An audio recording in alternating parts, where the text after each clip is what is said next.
Hello friends, welcome our channel MCQ centre.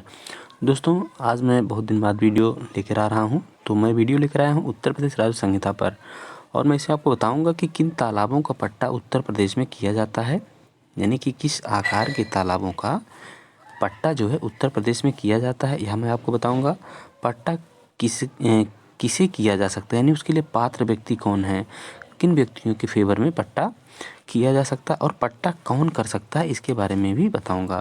तो दोस्तों, ये जानने के लिए आप पूरा वीडियो को देखें, और यह वीडियो जो है सिर्फ परीक्षार्थियों के लिए ही नहीं, यह हर व्यक्ति के लिए उपयोगी है जो गांव में रहता है। उसको ये जानना ज़रूरी है कि आखिर पट्टा कैसे होता है, किन व्यक्तियों को मिलता है, कौन पट्टे का कौन निर्धारण करता है, यानी पट्टा कौन अलाट करता है।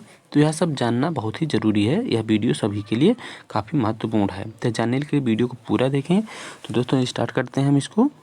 तो इसमें हम आपको बता दें कि जो राजस्व संहिता की धारा 61 है, उसमें राजस्व संहिता की धारा 61 जो है और नियम जो है, इसकी जो नियमावली उसकी 57 और 58 जो नियमावली है, इनमें पट्टा से संबंधित प्रावधान किया गया है। तो सेक्शन की जो हेडिंग वो कहती है कि गांव तालाबों का प्रबंधन, लेकिन जो नियमावली में जो हेडिंग है वो कहता है कि तालाबों का पट्टा, इसलिए हमने दोनों यहाँ पर लिख दिया है।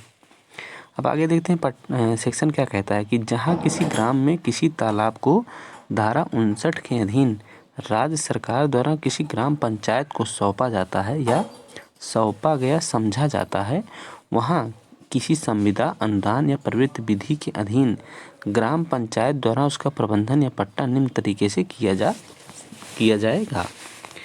तो अब ग्राम पंचायत को जो ज़मीन राज्य सरकार ने सौंपी है धारा 59 के अधीन जिन तालाबों को, उसका पट्टा जो है ग्राम पंचायत निम्न तरीके से करेगी।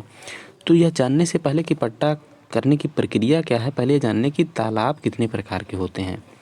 तो तालाबों को क्षेत्रफल के हिसाब से हम देख लेते हैं कि कितने प्रकार के होते हैं।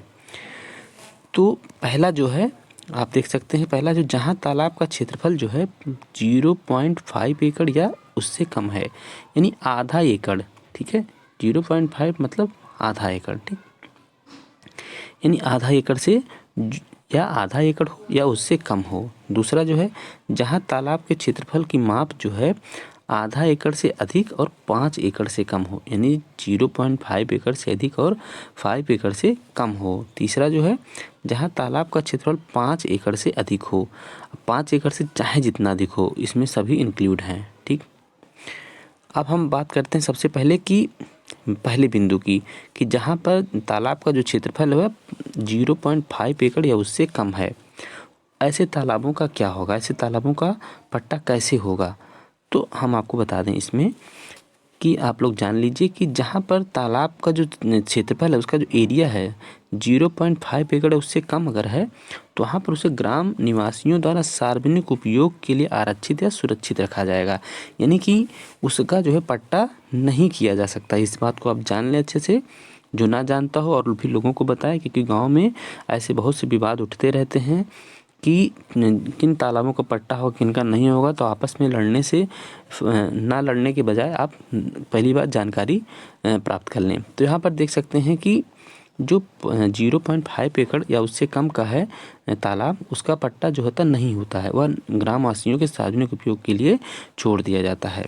अब दूसरा जो है, किसका पट्टा होता है, तो इसमें होता है जहाँ तालाब का क्षेत्रफल 0.5 एकड़ से अधिक है और 5 एकड़ से कम है, वहाँ जो है भूमि प्रबंधक जो समिति है निम्नलिखित प्रक्रिया के अनुसार सिंगाड़ा उत्पादन या मत्स्य पालन के लिए उप जिलाधिकारी की पूर्व अनुमति से पट्टा करेगा। तो कौन पट्टा कर सकता है, भूमि प्रबंधक समिति। जैसा कि हमने अपने थंबनेल में लिखा था कि पट्टा कौन कर सकता है, किन किन तालाबों का पट्टा हो सकता है।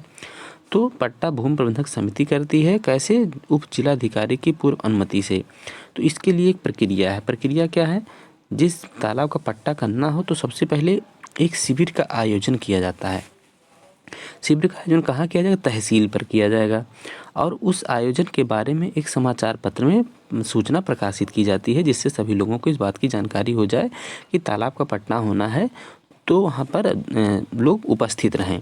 अब इसमें फिर क्या होता है, समिति के अध्यक्ष यानी कि भूमि प्रबंधक समिति के अध्यक्ष, सचिव और नायब तहसीलदार के रैंक या उससे ऊपर के अधिकारी बैठक में उपस्थित होंगे। अब नायब तहसीलदार के रैंक से जो नीचे का अधिकारी होगा उसमें उपस्थित नहीं होगा, या तो उस रैंक का हो या उससे ऊपर का हो। ठीक, अगर मान लीजिए किसी तहसील के अंतर्गत एक से अधिक ग्राम पंचायत शामिल हैं, तो सभी ग्राम पंचायतों के जो समिति के जो अध्यक्ष हैं, यानी कि भूमि प्रबंधक समिति के जो अध्यक्ष व सचिव, सब उस बैठक में उपस्थित होंगे।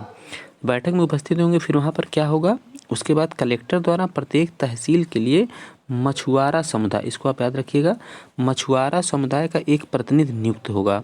किसके द्वारा? कलेक्टर के द्वारा। ठीक, कलेक्टर के द्वारा मछुआरा समुदाय का प्रतिनिधि नियुक्त होगा, जिसकी सहायता से सचिव जो है पात्र व्यक्तियों की सूची तैयार करेगा। ठीक है, सचिव जो है पात्र व्यक्तियों की सूची तैयार करेगा और उन्हीं में से अधिमान्यता क्रम के अनुसार लोगों को तालाब आवंटित किया जाएगा। अधिमान्यता क्रम का मतलब है कि जैसे एक क्रम हो गया 1, 2, 3, 4।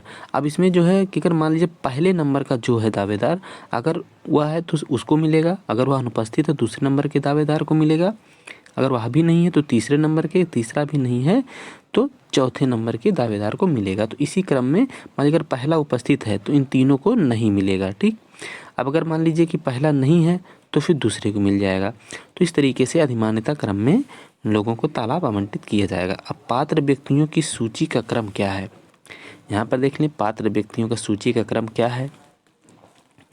तो इसमें जो है संबंधित ग्राम में निवास करने वाला मछुआरा समुदाय का व्यक्ति, अब जो संबंधित जो ग्राम पंचायत है उस ग्राम पंचायत में निवास करने वाला मछुआरा समुदाय का व्यक्ति होना चाहिए। सबसे पहले तालाब का पट्टा पाने का हकदार वही व्यक्ति होगा, मछुआरा समुदाय का जो व्यक्ति होगा। अगर मान लीजिए कि अनुपस्थित है या नहीं है उस ग्राम पंचायत में, तो उसके बाद फिर ग्राम पंचायत में निवास करने वाला गरीबी रेखा से नीचे का SC, ST, OBC यानी कि अनुसूचित जात, अनुसूचित जनजात, अन्य पिछड़ा वर्ग अथवा सामान्य श्रेणी का व्यक्ति, कोई भी पहले यानी कि पहले SC को वरीयता मिलेगी, फिर ST को, फिर OBC, फिर सामान्य श्रेणी के व्यक्ति को जो है वरीयता मिलेगी। तीसरा है अगर मान लीजिए A भी अनुपस्थित है, मान लीजिए A भी नहीं है और A भी नहीं है, फिर क्या है संबंधित न्याय पंचायत क्षेत्र में निवास करने वाला मछुआरा समुदाय का व्यक्ति, यानी कि फिर एरिया बढ़ा जाएगा, एरिया से बढ़ता जाएगा। उसके बाद देखिए संबंधित न्याय पंचायत का में निवास करें मछुआरा समुदाय का कोई व्यक्ति, फिर उसको दिया जाएगा। अगर ऊपर के लोग अनुपस्थित हैं, अगर मान लीजिए यह भी अनुपस्थित हैं तो चौथे नंबर संबंधित विकास खंड में निवास करने वाला मछुआरा समुदाय का व्यक्ति। तो इस तरीके से अधिमानता क्रम में तालाब का पट्टा किया जाएगा। अब इसमें जान लें कि स्पष्टीकरण में दिया गया है सेक्शन जो 61 है उसके स्पष्टीकरण बताया गया है कि नियम 57 और 58 के उद्देश्य के लिए मछुआरा समुदाय हम किसको कहेंगे, माने इसमें कौन कौन से लोग सम्मिलित किए जाएंगे, यह क्लियर हो जाना ज़्यादा ज़रूरी है। तो मछुआरा समुदाय के व्यक्ति का अर्थ होगा यानी कि केवट जाति का कोई व्यक्ति हो, मल्लाह हो, निषाद हो, बिंद हो, धीमर, कश्यप, बाथम, रैकवार, माझी, गोडिया, कहार, तुरैया, तुराहा समुदाय से संबंधित व्यक्ति अथवा अन्य कोई व्यक्ति जो परंपरागत रूप से मत्स्य पालन व्यवसाय में लगा है, तो ऐसे व्यक्तियों को मछुआरा समुदाय का व्यक्ति कहा जाता है। तो सबसे पहले इन्हीं व्यक्तियों को किसी तालाब का पट्टा किया जाता है। अगर मान लीजिए कि आपके गांव में किसी अन्य व्यक्ति को इन समुदाय के अतिरिक्त पट्टा किया जाता है और इस समुदाय के लोग उपस्थित हैं, तो आप इसका विरोध करके उस पट्टे को निरस्त करवा सकते हैं।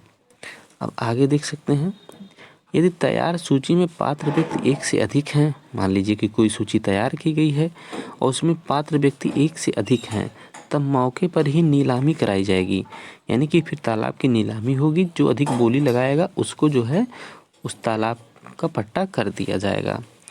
और मान लीजिए कि यदि केवल एक ही व्यक्ति पात्र है तो पट्टा राज्य सरकार द्वारा समय समय पर नियत वार्षिक भाटक या किराया की धनराशि जो प्रति एकड़ 1000 रुपये से कम नहीं हो सकती और जो 2000 रुपये से अधिक भी नहीं होगी, यानी कि अगर एक ही व्यक्ति पात्र है तो वह किस हिसाब से पट्टा पाएगा, तो वह पाएगा वार्षिक। देखिए वार्षिक जो भाटक है किराया क्या होगा उसका प्रति एकड़, ठीक है, प्रति एकड़ जो है 1000 रुपया कम से कम उसको देना होगा, मान लीजिए जितना निर्धारित करे सरकार, या 2000 से अधिक भी वह निर्धारित नहीं कर सकती। मिनिमम 1000 यानी 1000 से कम नहीं होगा और 2000 से अधिक नहीं होगा। तो सरकार चाहे तो 1000 रुपया वार्षिक उसको जो किराया ले सकती है प्रति एकड़ के हिसाब से। ठीक, मान लीजिए कि जो हमने बताया कि उसमें 0.5 से लेकर के 5 एकड़ तक का, अगर मान लीजिए 5 एकड़ से कम का तालाब, मान लीजिए कि 4 एकड़ है, 3 एकड़ है, 2.5 एकड़ है, 3.5 है, इस हिसाब से प्रति एकड़ के हिसाब से 1000 रुपया कम से कम, या सरकार चाहे 2000 रुपया से अधिक नहीं। तो इस हिसाब से उससे उसका किराया लेकर के उसको पट्टा किया जा सकेगा। मानी सरकार चाहे तो 1000 में पट्टा कर सकती है प्रति एकड़, चाहे तो 2000 रुपया भी ले सकती है, चाहे 1500 रुपया भी ले सकती है। लेकिन 1000 से कम में वह पट्टा नहीं कर सकता। अगर कोई 1000 से कम में पट्टा होता है तो उसको निरस्त कराया जा सकता है। 2000 रुपये प्रति एकड़ से अधिक अगर पट्टे की जो किराया लिया गया है तब भी निरस्त कराया जा सकता है। अब अगला है बिंदु, ऐसा प्रत्येक आवंटन 5 वर्ष की अवधि के लिए किया जाएगा और उसका आगे ना तो नवीनीकरण किया जाएगा और ना ही बढ़ाया जाएगा। यानी ऐसा पट्टा जो है एक बार में 5 वर्ष के लिए होगा और उसका पुनः नवीनीकरण नहीं होगा कि उसी व्यक्ति को फिर से उसका नवीनीकरण कर दिया जाए या उसकी अवधि बढ़ा दी जाए। ठीक, अगला, यदि आवंटन की अवधि में आवंटी यानी जिसको आवंटित किया गया है आवंटन की शर्तों का अगर उल्लंघन करता है तो उप जिलाधिकारी आवंटी को कारण बताओ नोटिस दे करके पट्टा को निरस्त कर सकता है। ठीक है, जो नोटिस देकर आवंटन को निरस्त कर सकेगा। आवंटन की अवधि के दौरान स्थानीय निवासियों के उस तालाब में कपड़े धोने, अब देखिए क्या क्या अधिकार बचे रहेंगे। मान लीजिए पट्टा तो हो गया, लेकिन जो स्थानीय निवासी हैं उस तालाब में उनके कौन कौन से अधिकार बचे रहते हैं, उनको जो है बाधित नहीं किया जाता है। तो आवंटन की अवधि के दौरान स्थानीय निवासियों के उस तालाब में कपड़े धोने, जानवरों को पानी पिलाने, मिट्टी के बर्तन बनाने के लिए मिट्टी निकालने या इस प्रकार के अन्य अधिकार बिना बाधा के बने रहेंगे। यानी पट्टा भले ही हो गया लेकिन ये सब अधिकार जो है निवासियों के बने रहेंगे उस तालाब में। इसको करने से जिसको पट्टा किया गया है यानी आवंटी जो है वह रोक नहीं सकता है। अब एक भूमि और है, एक तालाब। इसको अब जान लें, हमने 3 तरीके बताया कि जहाँ क्षेत्रफल 5 एकड़ से अधिक है। मान लीजिए बहुत बड़ा तालाब है, 5 एकड़ काफ़ी बड़ा भूभाग होता है, तो इससे बड़ा अगर तालाब है तो उसका पट्टा कैसे होगा। तो वहाँ भी भूमि प्रबंधक समिति जो है उप जिलाधिकारी की पूर्व अनुमति से निम्नलिखित वरीयता क्रम के अनुसार पट्टा करेगी। यहाँ भी पट्टा भूमि प्रबंधक समिति ही करेगी उप जिलाधिकारी की पूर्व अनुमति से। अब इसमें देख लें कैसे है वरीयता क्रम। तो संबंधित ग्राम में निवास करने वाले मछुआ समुदाय, ठीक, मछुआरा समुदाय या मछुआ समुदाय के व्यक्तियों की सहकारी समितियां, ठीक है, सहकारी समितियों को जो उत्तर प्रदेश सहकारी समिति अधिनियम 1965 के अंतर्गत रजिस्ट्रीकृत हों और मत्स्य पालन विभाग उत्तर प्रदेश द्वारा मान्यता प्राप्त हों। यानी कि ऐसी समितियां जो हैं सहकारी समितियां मछुआरा समुदाय के व्यक्तियों की जो उत्तर प्रदेश सहकारी समिति अधिनियम 1965 के अंतर्गत रजिस्ट्रीकृत हों और मत्स्य पालन विभाग उत्तर प्रदेश द्वारा मान्यता प्राप्त हों, ऐसी समितियों को सबसे पहले उनका उस तालाब का पट्टा किया जाएगा जो 5 एकड़ से अधिक की हैं। अब मान लीजिए कि अनुपस्थित हैं अगर, तो संबंधित न्याय पंचायत क्षेत्र में निवास करने वाले मछुआरा समुदाय के व्यक्तियों की सहकारी समितियों को किया जाएगा। अब यहाँ पर देखिए किसी एक व्यक्ति को नहीं किया जा रहा है, यहाँ पर पूरी सहकारी समिति जो मछुआरा समुदाय की है उनको यहाँ पर पट्टा किया जा रहा है। और इसके पहले की जो तालाब थे यानी कि जो 0.5 एकड़ से लेकर के 5 एकड़ से जो कम के तालाब थे उनको व्यक्तियों को ही आवंटित किया जा रहा था, लेकिन यहाँ जो है ये मछुआ समुदाय के व्यक्तियों की सहकारी समितियों को आवंटित किया जा रहा है। अब यहाँ पर देखिए अगर ग्राम में निवास करने वाले अगर ऐसी हैं समितियाँ तो उनको, नहीं तो न्याय पंचायत क्षेत्र में निवास करने वाले मछुआरा समुदाय के व्यक्तियों की सहकारी समितियों को, लेकिन जो उक्त तरीके से इन समितियों को, फिर तीसरे नंबर पर संबंधित विकास खंड में निवास करने वाले मछुआरा समितियों को, चौथा संबंधित जनपद में निवास करने वाले हैं अगर मान लीजिए यह भी अनुपस्थित हैं, पांचवा उत्तर प्रदेश से निवास करने वाले मछुआरा समुदाय के सहकारी समितियों को, छठा जो है SC ST के व्यक्तियों को, ठीक, सातवां है कि अन्य सहकारी समितियों को। और इतना जितना भी मैंने ये बताया ऊपर 1 से 2 से लेकर के 7 तक, वह सभी जो हैं जिस तरीके से 1 नंबर में उसमें रजिस्ट्रीकृत और मान्यता प्राप्त हैं, जो ऊपर की भांति पंजीकृत और मान्यता प्राप्त होने चाहिए उनको। ठीक है, अब ये क्रम दिया गया है, पहले उस ग्राम में होना चाहिए, फिर न्याय पंचायत का समुदाय का जो है मछुआरा समुदाय का जो सहकारी समिति हो, संबंधित विकास खंड में निवास करने वाला, फिर उसमें भी नहीं है तो जनपद में भी नहीं तो उत्तर प्रदेश में, और उसके बाद उत्तर प्रदेश में भी मान लीजिए उसके नहीं तो फिर ST के व्यक्तियों को, और उसके अन्य सहकारी समितियों को। ठीक, अब जहाँ एक से अधिक समितियाँ पात्र हैं वहाँ पर नीलामी होगी, जैसा कि पिछले उसमें बताया गया था। और जहाँ एक ही सहकारी समिति पात्र हो तो उसे प्रति एकड़ जो है 4,000 रुपये से कम नहीं, यानी कि उसको प्रति एकड़ 4,000 रुपये से कम नहीं होगी, ऐसी नियत वार्षिक भाटक की धनराशि पर दिया जाएगा। यानी कि 4,000 हो सकता है, 4,000 से अधिक हो सकता है, लेकिन 4,000 से कम नहीं होगा।